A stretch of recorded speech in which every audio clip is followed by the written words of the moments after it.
Good morning. Can you hear me? Please be seated so we could start.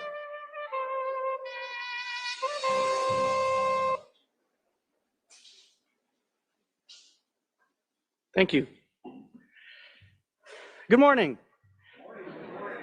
As the senior bureau official in the Bureau of Personnel, it is my honor to welcome you, especially our retirees, back home into this building. Thanks for being here.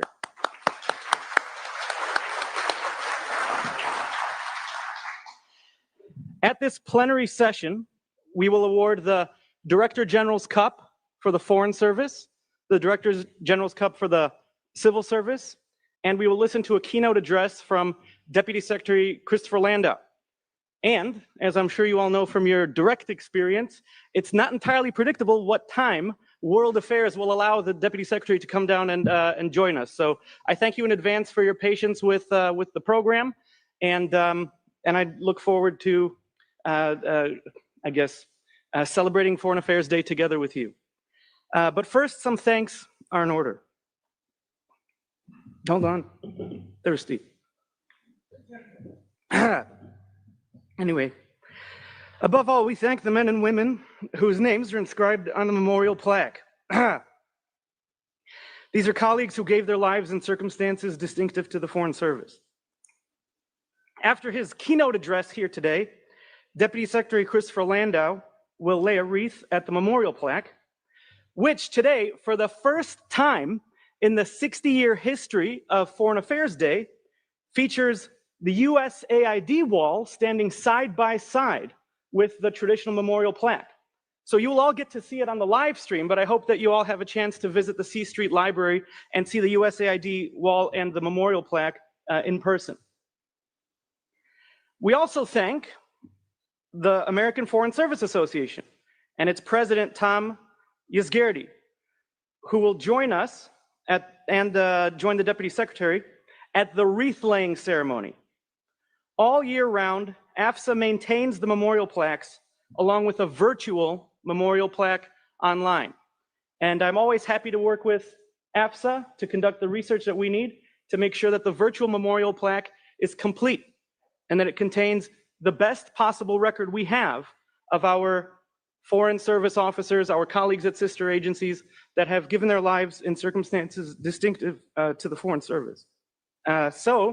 Hopefully, we will proceed onward with this mission and that you all will be able to keep AFSA informed of any opportunities that you see from your knowledge of this institution and its history to make sure that we have a complete record honoring the people that gave the full measure of the full measure of devotion. One thing I invite us to think about today as we come into our nation's capital is that the memorial plaques are literally the northern point of our nation's moral compass. If you draw this moral compass, it starts here in this building with these memorial plaques, and it goes south in a straight line to the Vietnam Veterans Memorial, to the Lincoln Memorial, and to the Korean War Veterans Memorial. And then it goes east to the World War II Memorial, and then it goes west to Arlington National Cemetery. So on behalf of the entire workforce here at the Department of State and at our sister agencies, and in the words of President Lincoln, from these honored dead, we take increased devotion to that cause for which they gave the last full measure of devotion, the diplomatic mission of the United States of America. Thanks for honoring our colleagues today.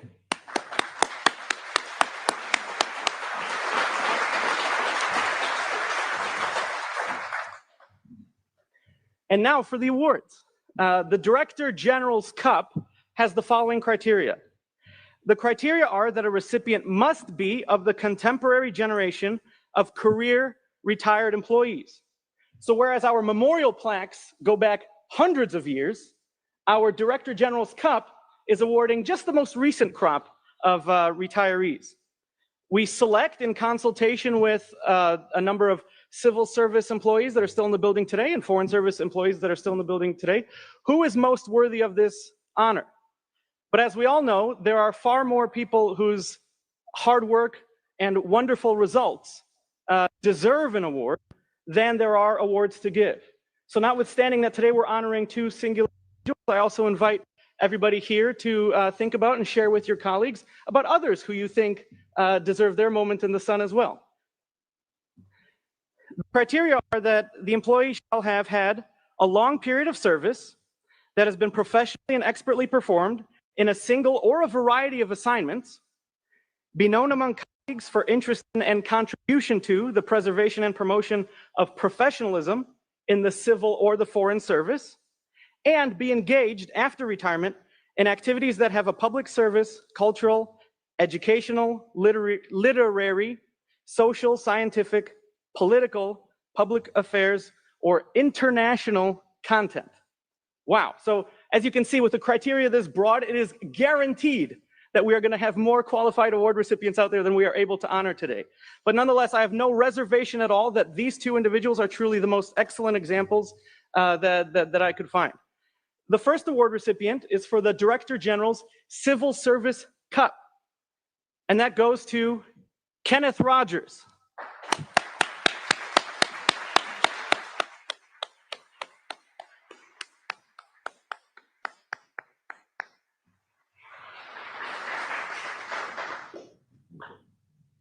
We do one handshake like this, right? Yeah. And then we receive the award for you.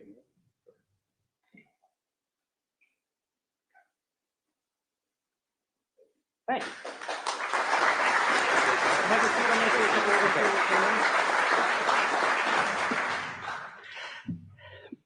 I have about 2 minutes to introduce Ken. If I told you what he did professionally, then I'd use up even more time than I'm permitted. So instead, I will just give you some of the direct quotes that we received from Ken's colleagues about his impact at the department.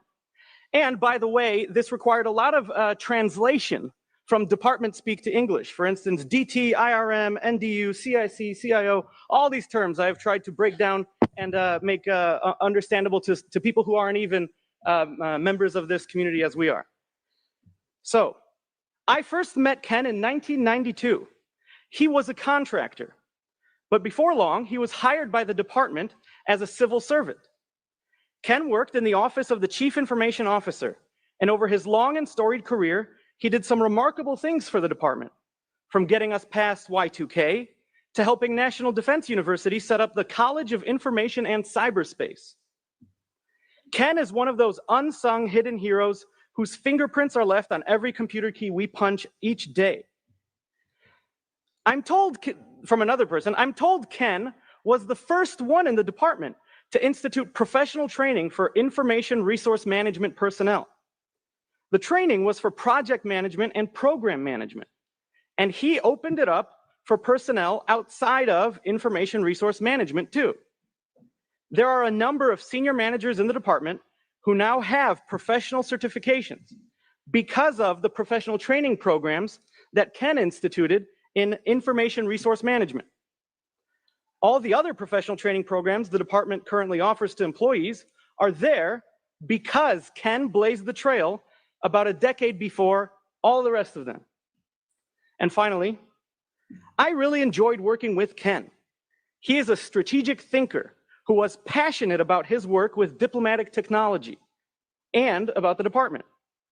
There were many brainstorming sessions and late-night data calls that magically turned into perfectly presentable paper by daylight. Somehow, we squeaked across the finish line, time and again. I don't miss the stressful deadlines, but I do miss working with Ken, and I miss Ken's leadership.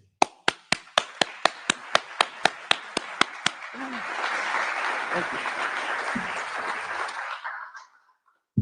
I did all that? Thank you so much for this recognition and award. I have to say that such an award comes from the many talented leaders, peers, and staff who worked tirelessly alongside of me. It was a partnership throughout my career. One of the challenges that I faced in coming to state, I I came here from the early days of Homeland Security, the youngest organization in the federal government, to the oldest agency in the federal government. And the kind of change that was happening there, and of course, in the diplomatic technology field, that is constantly fraught with ongoing, continuous change and modernization and iteration. I came to an organization here that may consider change every decade, but definitely not every 2 years. So it was a clash of cultures coming from an IT background and trying to introduce modern technology to an organization and iterate that and keep it alive and fresh. One of the traditions of State Department that I've always valued is when Foreign Service officers go off to a post. In most cases, they spend a bit of time at Foreign Service Institute, and they get language training to be able to learn to speak the language of the people that they're serving. I would contend that we live in a new day and age, that every Foreign Service officer needs to learn to speak the language of digital. It has permeated our culture. It has permeated every sector, and we need to understand the power, the agency, and the effect of digital transformation in organizations around the globe. And thank you. So over the years, I've had the privilege of working for 7 CIOs with individuals and teams that were committed to the mission to delivering products and services year after year. And one of those kind of neat moments was our ability to pivot to a telework operational style. We literally, within 3 months, went from 2,000 concurrent teleworkers to the capacity of 85,000 teleworkers worldwide.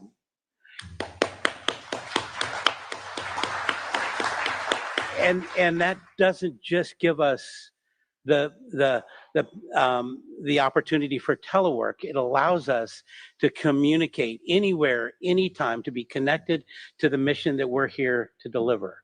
And that capability is with us today.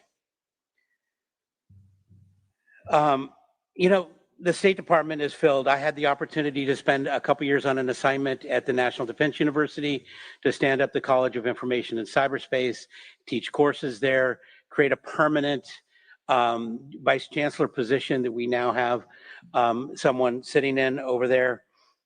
But State Department is an organization that's filled with talented and knowledgeable professionals, and most of whom, and particularly on the civil service side, that are in the trenches ensuring that the services are delivered excellently. I want to give an example, a shout out to my budget team at DT.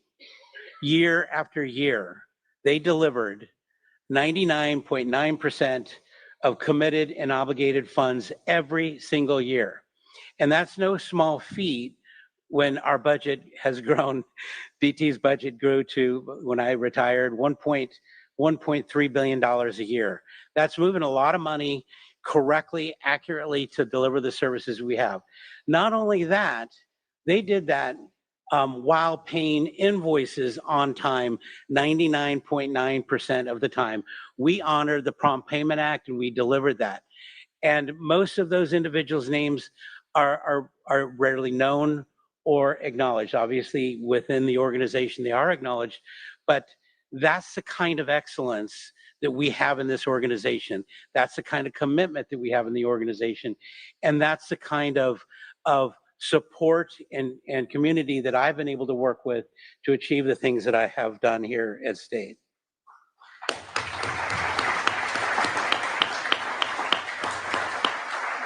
So as I mentioned, State Department is cautious when it comes to change.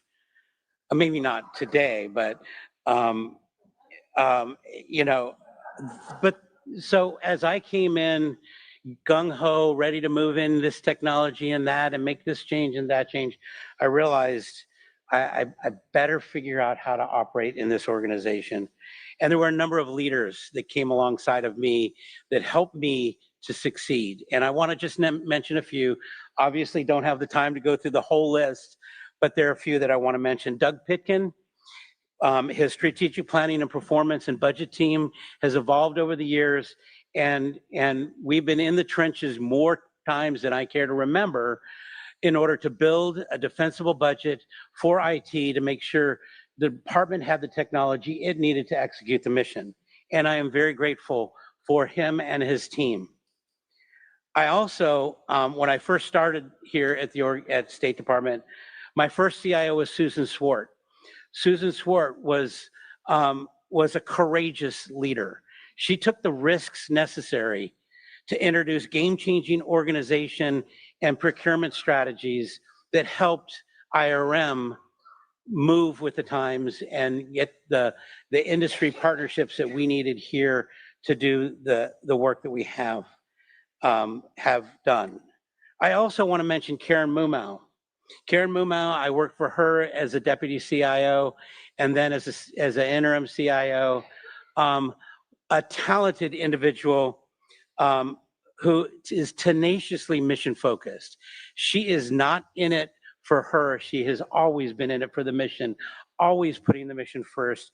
And she also always held me to high expectations, but trusted me and my team to deliver on those high expectations. And I appreciate her leadership in walking through that. Finally, I want to mention Al Bowden. He's our current deputy CIO for cybersecurity. He's the guy that constantly strives to get to yes securely. A very difficult task in these day and age. But Al is a friend and a professional whose advice kept me grounded in the good times and the challenging times. We have had late nights where he would pull me aside or he'd come into my office and he would walk me through, Ken, come on, legs back down on the ground. And I really appreciate that professional advice and guidance. I could go on, but unfortunately time doesn't permit. As I said before, the department is filled with extraordinary professionals, exceptional talent, and those that are committed to this absolutely essential mission, and view it as second to none, making it a privilege for me to serve here. And with that said, I thank you for this award and recognition. Stay up here, and then we'll make sure you get a photo with the deputy secretary.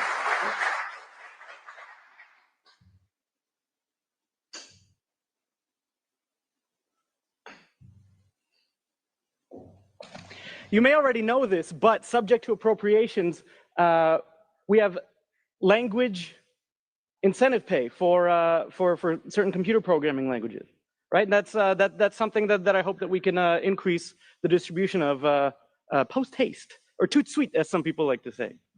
A related comment, those individuals that you highlighted, I personally work with a number of them. I concur with your assessments. I highly encourage you to stay in touch with these colleagues, just like the rest of us should be staying in touch with each other continuously, so that when the day comes that they retire, you'll be able to recommend them to a future director general for future consideration of this exact prize. So thank you really for naming and crediting those people. I really appreciate that.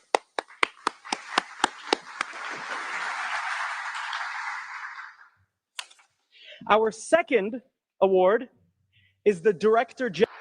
I will say a few words about Phil, and then he'll come up and receive the award. Philip Linderman served overseas in Belgium, Mexico, Ecuador, Germany, Cuba, Chile, and Trinidad. And he also represented the United States of America to international organizations, including the Organization of American States and the European Union. But I think the best authority for describing Phil's work is Secretary Rubio himself. And what he said on February 21st was that securing America's borders and protecting its citizens from external threats is the first priority foreign affairs function of the United States. And this first priority, foreign affairs function, is exactly the nonprofit work that Phil has most distinguished himself in performing. So let me share with you two examples. First, Mr. Linderman is a board member and fellow at the Center for Immigration Studies, which provides immigration policymakers, the academic community, news media, and concerned citizens with reliable information about the social, economic, environmental, security, and fiscal consequences of legal and illegal immigration into the United States. The center is animated by a unique pro-immigrant, low immigration vision, which seeks fewer immigrants, but a warmer welcome for those admitted. And the second area in which Phil has made contributions outside of the department to advancing the Secretary's foreign policy vision is through the Ben Franklin Fellowship, a 501c3 public charity that provides a forum for foreign policy discussions from perspectives that promote the national interest, secure borders, US leadership, and American sovereignty. Through networking events and regular meetings, the Ben Franklin Fellowship fosters these values, connects like-minded policy professionals, and examines other related international topics. So Phil Linderman, please come up and receive your Foreign Service Directors General's Cup.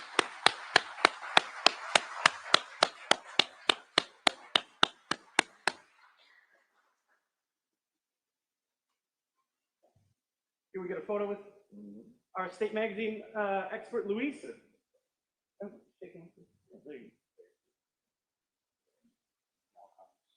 Thank you.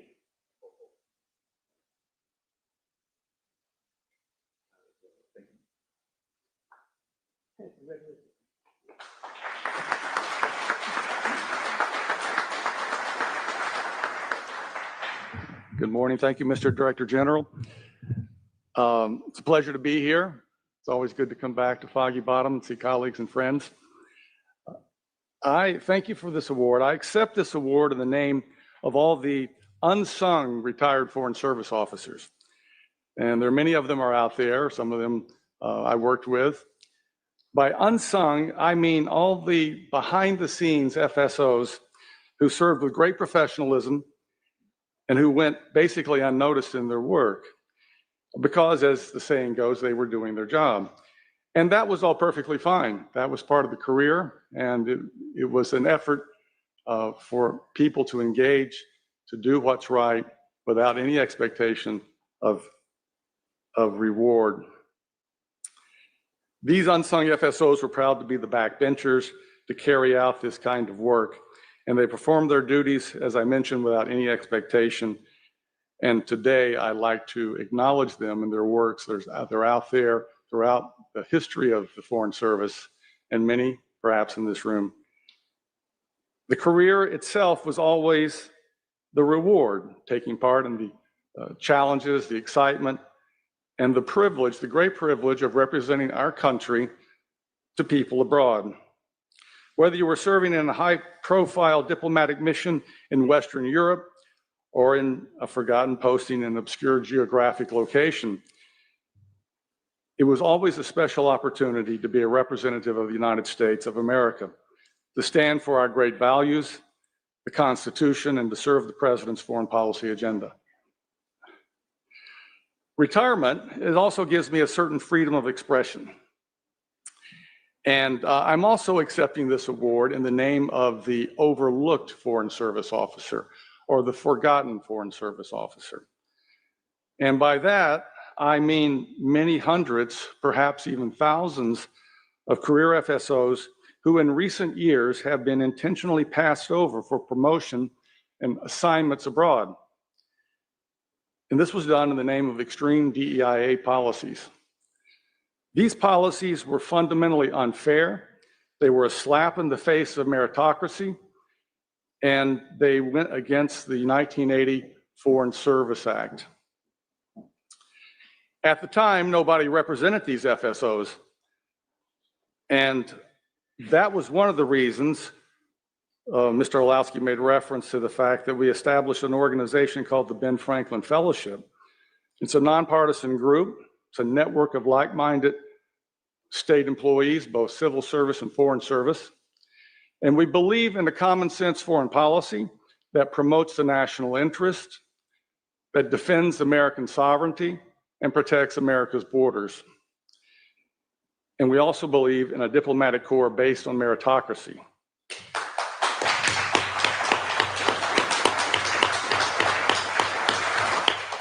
The State Department happily is now in a new era, and we urge all like-minded FSOs and civil service employees who are interested in our organization to check us out. And today, in conclusion, let us all together celebrate American diplomacy, the great privilege, no matter what your job might be, the great privilege to represent our country abroad. Thank you very much.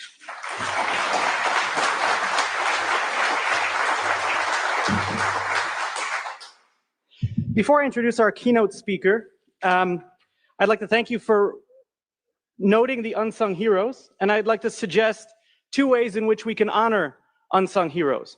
So one of them is right now, I'll give credit where it's due, the beautiful AFSA memorial wall, which is more than just a plaque. It really is an art installation. The reason it's standing where it's standing is because of contractors who disassembled the wall at the Ronald Reagan building, moved it into the Harry S. Truman building, mounted it successfully. It's thanks also to our administration bureau, senior bureau official Rudy Strom, and to the whole team in a bureau, which makes this building function and brings us such wonderful displays that, again, honor those who gave all to the diplomatic foreign service. And so we have to give them credit. And how do you give them credit, right? One way you can credit the names and the men and women on the memorial plaque is by visiting the plaque, reading the locations. I recommend some fascinating observations to you. For example, we have a number of Foreign Service officers who gave their lives in a foreign country known as the Republic of Texas. They're honored there because the U.S. had a mission in this foreign country before that country became one of the states of the Union. And that's a fascinating story that you can see just by visiting us in the lobby. But if you visit AFSA's website to review the virtual memorial wall, then you will see biographical stories and the circumstances under which our colleagues did give their lives and did earn their place on the memorial plaques. So you get those additional stories, photographs, and details about our USAID plaque names, about our Foreign Service plaque names, both from the State Department and its sister agencies. And so without further ado, I'd like to introduce you all to our keynote speaker. Deputy Secretary Christopher Landau is one of you.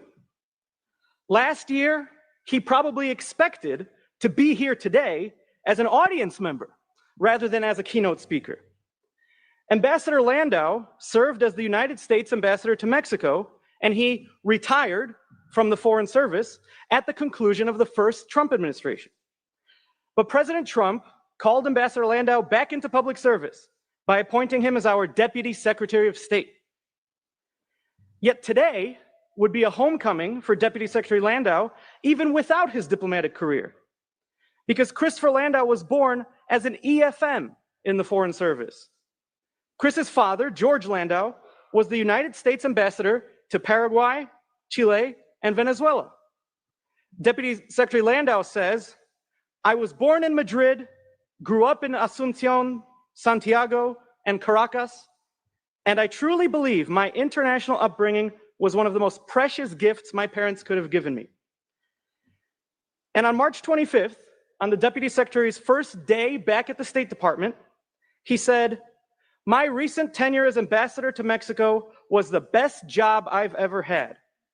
And it was a real joy after more than 30 years to find myself back among my tribe, the civil and foreign service officers, the locally employed staff, the eligible family members, who all together embody the best of American diplomacy every single day. For now, this son of the Foreign Service is happy to be home. So without further ado, welcome home, Deputy Secretary Christopher Landau." After your remarks, maybe you just take a photo with our award recipient. Thank you. Wow, thank you for that introduction, and this is actually very emotional for me to be here speaking to all of you. I see some friends out here in the crowd. I see folks, I'm sure, who knew my dad.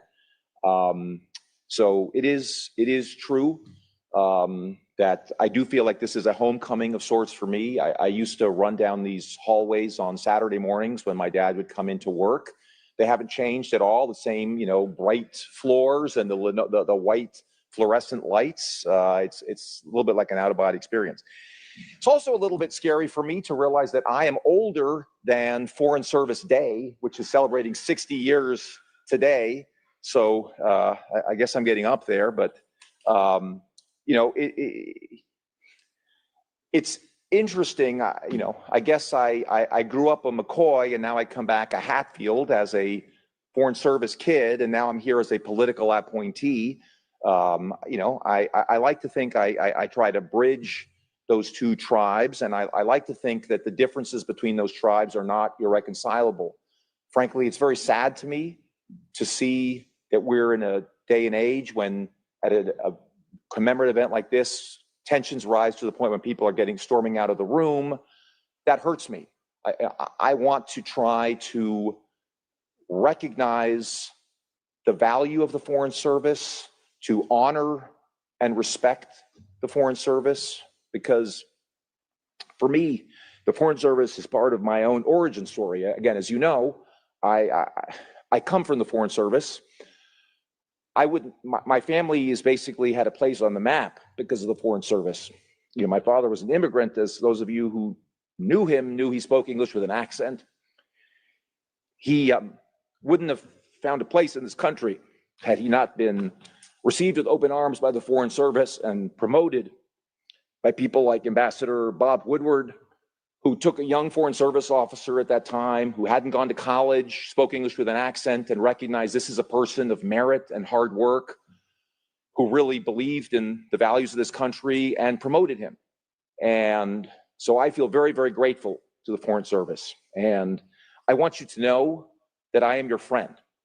And again, I hope we can get through these challenging times with that attitude of mutual respect and openness that all of us are trained to do as diplomats, right? I mean, you recognize sometimes you have differences with other people, and we learn to make our positions understood respectfully, and the respect is a two-way street, right? And so I hope we can tone down and cool some of the tempers. I know they run high on both sides, and again, I respect the views of the professional Foreign Service, and I think people have strong views about what is going on. I think it's fine to bring those out, I certainly am committed to listening respectfully to that, and hopefully working towards ways that we can work together to improve the Foreign Service and make it more effective. One of the things that was very interesting for me serving as ambassador to Mexico recently, and really bringing my life full circle, having grown up in the Foreign Service and knowing the ways, this was back in the 70s and 80s, and then coming back 30 years later and seeing the Foreign Service again. And, I think in a lot of ways, the Foreign Service could do a better job in adjusting to the realities of the world. I mean, the world has changed a lot. Technology has changed a lot.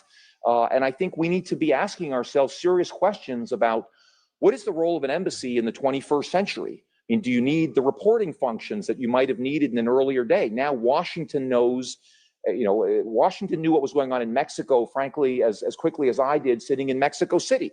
And so that has implications for what is the function of the men and women who are on the ground in that post? What are you looking to them for? And, I think there are very serious, legitimate questions that we should all be working together to answer. And I very much value the perspective of those of you in this room. I think that you can provide valuable insights into how do we make the Foreign Service more effective. Nobody wants to be writing cables that nobody in Washington winds up reading.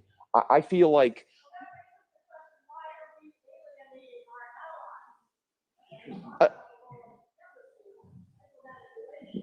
ma'am, I respect your point of view, and again, I think There are substantive policy questions. Obviously, the president is obviously setting the tone of foreign policy for the United States. He is the chief executive of our government. Under our Constitution, we have an executive branch. We are an organ of the executive branch. In fact, we're the first organ of the executive branch, going back to the Washington administration when Thomas Jefferson was the Secretary of State, right? So even though those of you in this building, and my father knew this very well, he did not always agree with the administration in power, and he actually disagreed sometimes. But I didn't know who my father voted for the entire time I was growing up until after he retired.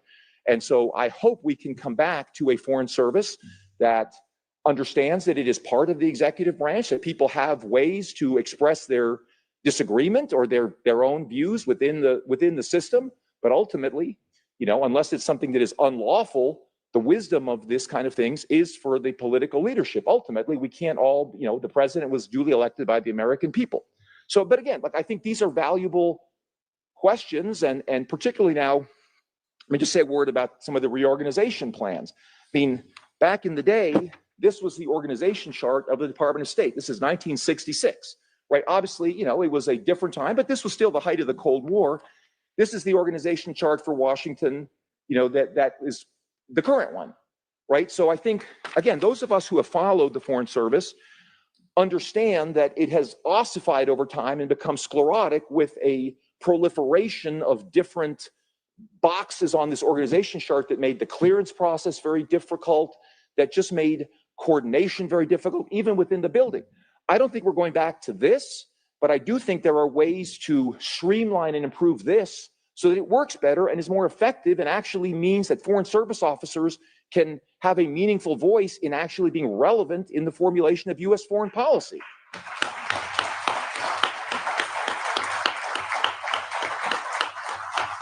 It means a lot to me to get at least one little bit of applause. I appreciate that, because at least we're talking to each other, and again, I hope we can find this kind of common ground, that the current system is not optimal, and I hope we don't find a situation where the professional foreign service kind of digs in its heels and says we are going to defend the status quo at all costs, and everything that is any change is bad. I don't think that's in the interest of the Foreign Service. I think there are some things that those of you who have seen it out there realize, yes, this could be changed for the better.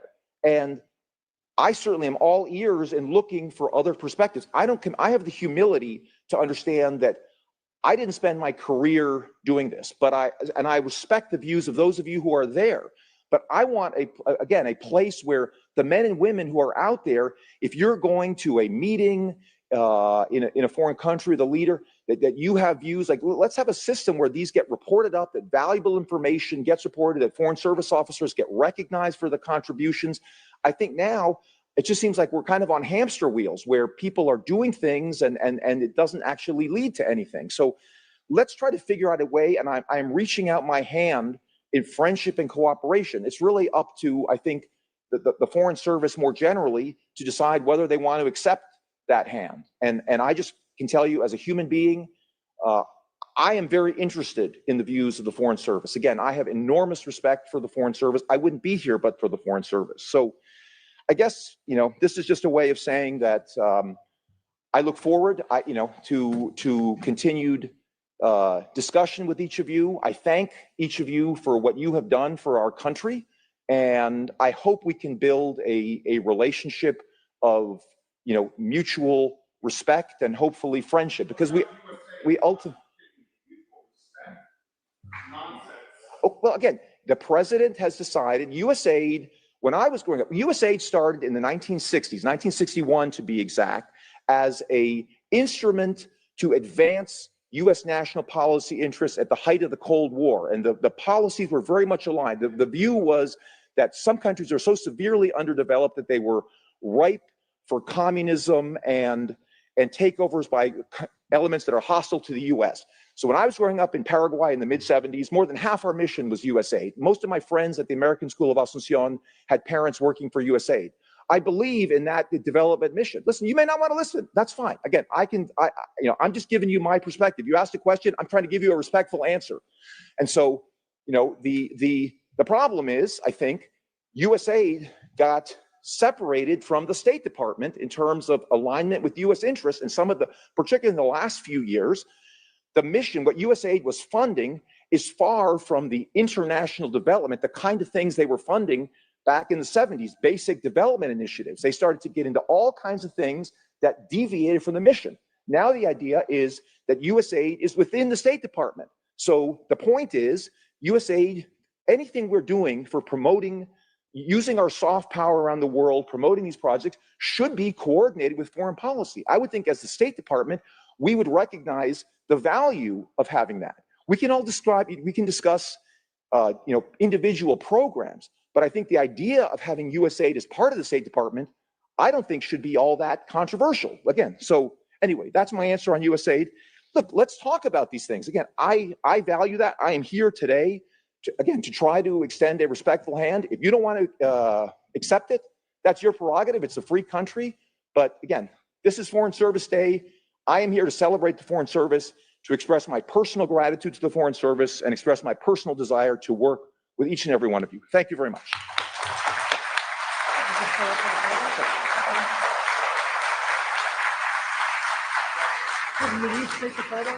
Yes. Oh, there he is. He's right there.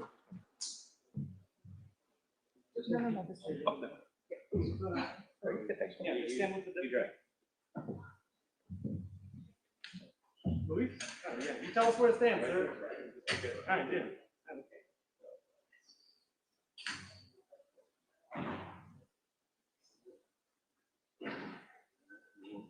Perfect. Thank you. Thank you.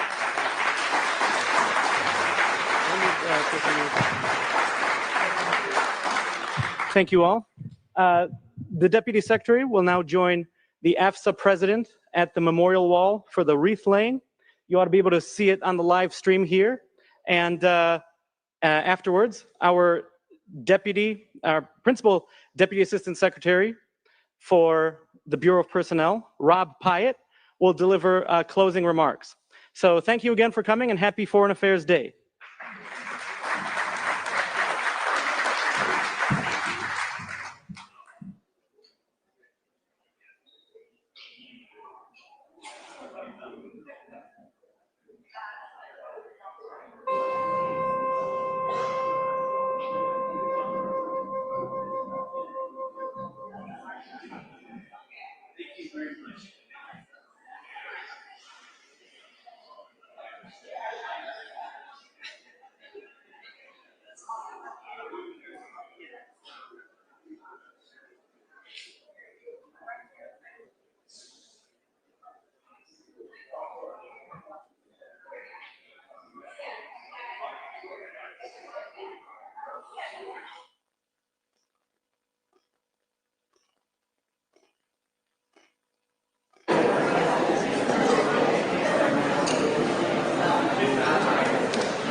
Yes, I used to do that.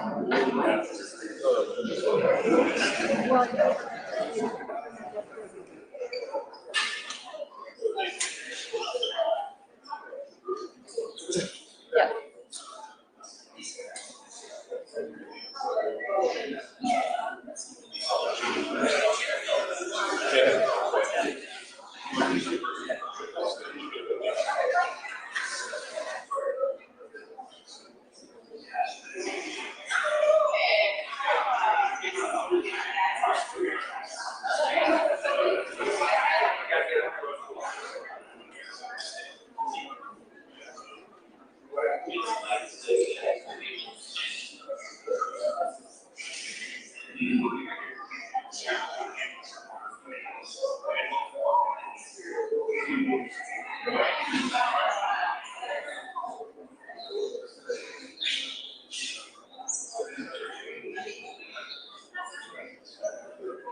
Good morning.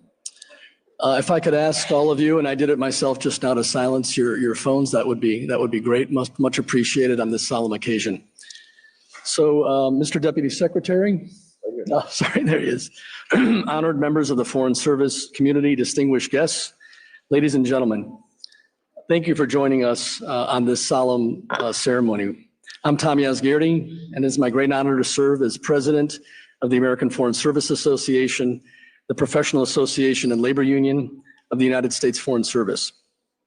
Today, as we mark the 51st anniversary of this memorial ceremony, we pause to honor those who gave their lives in service to our nation, men and women who upheld their oath to the Constitution and helped shape America's role in the world through quiet courage and daily sacrifice. This ceremony was inaugurated in 1974. Since then, it has become a revered tradition, a moment each year to reflect on the cost of service and the ideals for which our colleagues gave their lives. Surrounding us are the names of 321 fallen colleagues etched into these memorial plaques. Each name represents a story of commitment, bravery, and sacrifice. Each was added after a careful and respectful review, a process AFSA has overseen since these plaques were first unveiled in 1933. We are proud to be the stewards of this memorial, and I am grateful that this year no new names have been added. This year, we take special note of the USAID Memorial Wall on display here today at State. We honor our USAID colleagues whose names are etched here, over 100 individuals who gave their lives advancing America's mission abroad. Their sacrifice reflects the highest ideals of public service. And I would ask that the department leadership place this wall in an appropriate place of honor here at Maine State.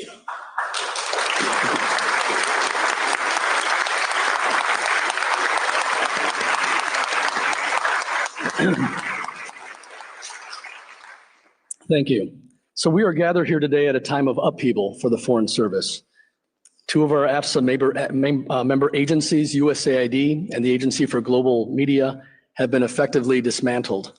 Lives and livelihoods have been disrupted, and great expertise has been lost. Across the service, our members are concerned about what the Foreign Service will look like in the coming months. So this moment calls for reflection, not only on the lives of those we honor today, but on the values they espoused. The Foreign Service is built on the principle of nonpartisan professional service to our nation. We serve every administration, regardless of political party, with that principle foremost in mind. And that principle is not abstract, it is real, and it must be preserved.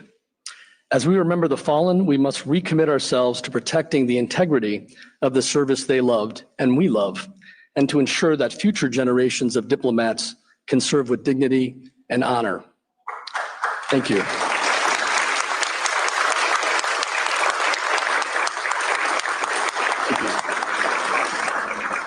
We are joined today by Deputy Secretary of State Christopher Landau, who I know cares deeply about our service. His presence here underscores the significance of this ceremony and the enduring importance of honoring those who gave their lives in service to our country. We recognize his participation as a sign of respect for our fallen colleagues. To all who have gathered here today, again, I thank you. Your presence speaks to the strength of our Foreign Service family and to the profound impact of a life dedicated to diplomacy and peace. As we honor their legacy, let us reaffirm our shared commitment to the principles they upheld and to building a world where diplomacy triumphs over discord and peace prevails over conflict. At AFSA, we pledge to continue protecting and supporting the professionals who carry that mission forward every day. May their sacrifices never be forgotten, and may their legacy continue to inspire future generations of diplomats and development professionals to serve with honor, courage, and an enduring sense of public duty. I now ask that everyone in the audience please stand as the United States Armed Services Color Guard presents the colors. Color, forward, one.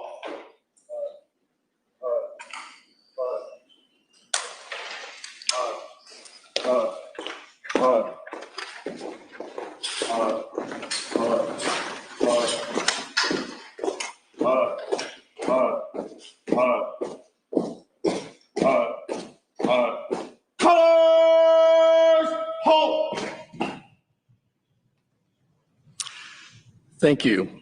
Please join me and our colleagues in U.S. embassies and consulates around the world as we observe a moment of silence followed by our national anthem.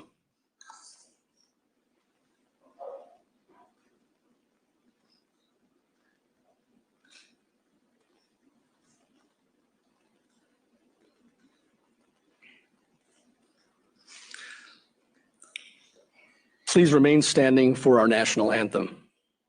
Colors, present, on!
Colors, right shoulder, on!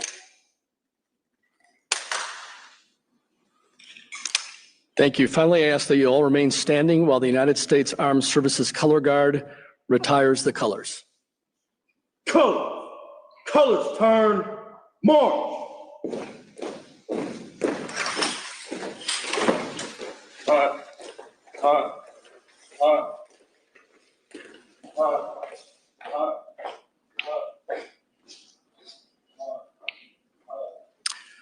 Thank you. Please be seated. I now invite Deputy Secretary of State Landau to the podium.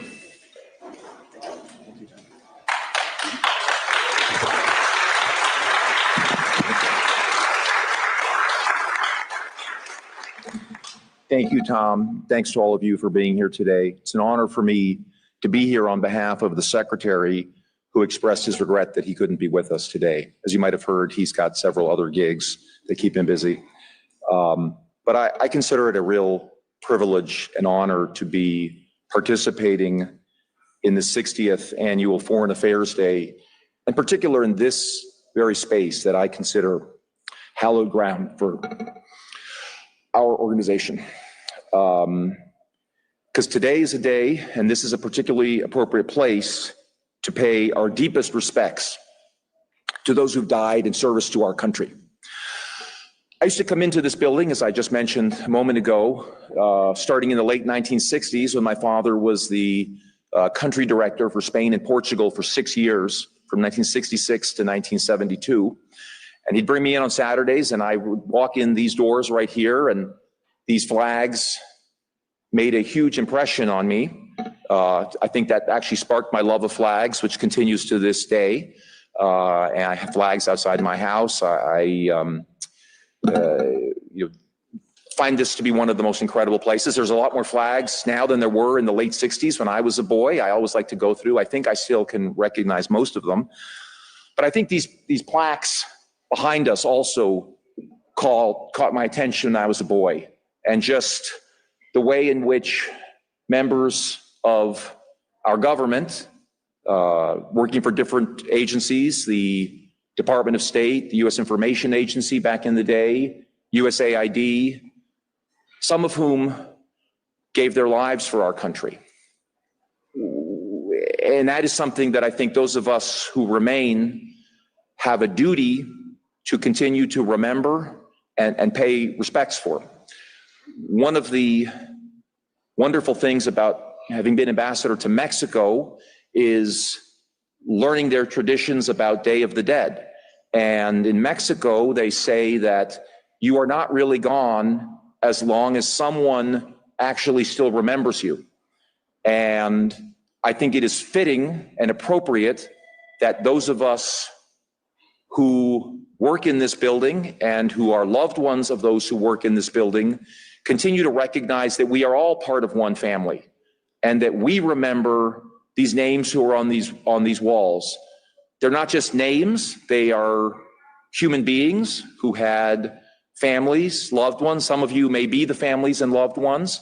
I remember very vividly when we were living in Paraguay in 1973, and Ambassador Cleo Noel in Khartoum, Sudan was assassinated. And that made a very big impression on me as a boy, thinking that, wow, that could happen to my father. And, I think I just had an understanding, as I'm sure those of you who've been out in the field know, that you do take risks in the service of your country. And those risks are very real. These are not people that are, again, just abstract things. They're people that those of us who are here in this audience worked with or loved or both. And again, I feel like this is one of the most solemn but important aspects of my job, to pay tribute to those names that are on this wall. When I came back in this job recently, I was somewhat surprised that these are the plaques I remember in the middle with the kind of faded writing. I didn't understand why there were so many new names. And I gather that AFSA actually hired an archivist who kind of dug deeper into the records and found more people who had given their life for our country, some of them going back to the 19th century. And again, I think that is fitting and appropriate that we make sure to honor everyone. So again, I think this is just one of the most important things that we do, and I feel a sense of reverence every time I walk by these plaques. It's something that you really never get used to just walking by, because every time I remember that these are the men and women who have really paid the ultimate sacrifice. Today we are here to bring in to the State Department the USAID people who've given their lives, these more names, people who deserve our respect and our thanks for their sacrifice for our country. And I think it's fitting that they're here alongside their State Department and USAID colleagues, because we all work together in foreign missions. Again, when I was growing up in Asunción in the 70s, I'd say about half the mission was USAID. And many of my closest friends that I grew up with, their parents worked for USAID. So I think that is a mission that we respect, and we brought many great things for our country. And again, I just want to recognize the sacrifice, the commitment, and the professionalism of this work on behalf of the American people. And again, I realize today many of you who are here served with people whose names may be here, and I just think it's very appropriate to recognize them. Let me just take one moment to recognize the people who will never make it to this wall. Our local staff, contractors, and family members. Again, anybody who's worked in an embassy recognizes the importance of the locally employed staff, who really do form the backbone or the institutional memory of our missions abroad. And I certainly hold them in extremely high regard, and I'm sure I'm seeing some nods here that many of you in the audience agree with me on that. So again, we are all part of the same family, and again, I think this is kind of a time for a family to come together at this particular ceremony to render tribute to fallen members of our family. Fortunately, I'm told that no new names will be added to these wall plaques, to the State Department wall plaques this year, but unfortunately, 3 colleagues will be added to this USAID memorial wall in the near future. And let me just assure you, Tom, I will make sure with every breath in my body that this plaque gets put in a place of honor and distinction in this State Department building. we will look to, it's obviously large, but we will make sure that happens.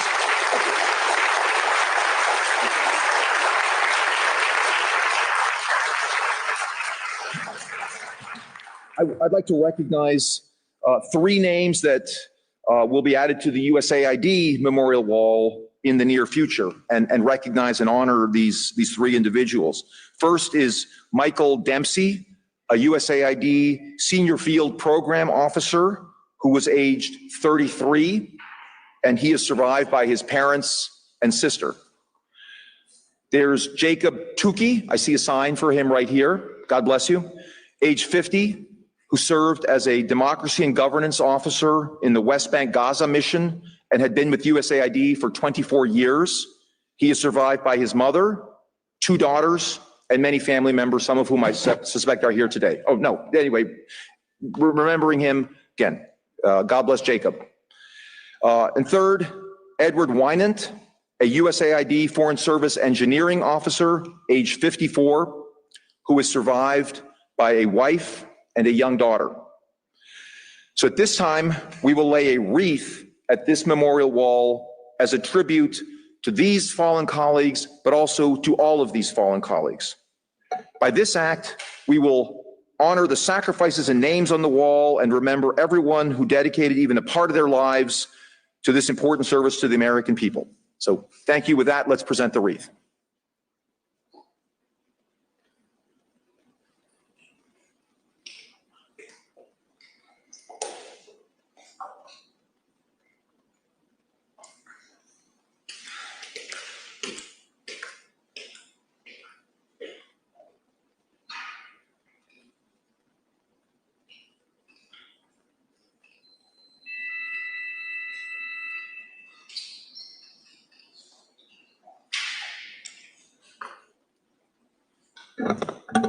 Thank you very much.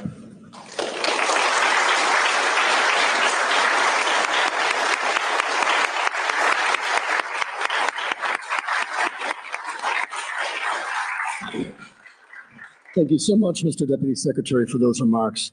We appreciate your attendance here today and your respect for our fallen colleagues. Let me express my heartfelt thanks to everyone who was able to join us here today, both in person and virtually. EFS and I appreciate your taking the time to honor our colleagues and join us on this day. Thank you. This concludes today's ceremony.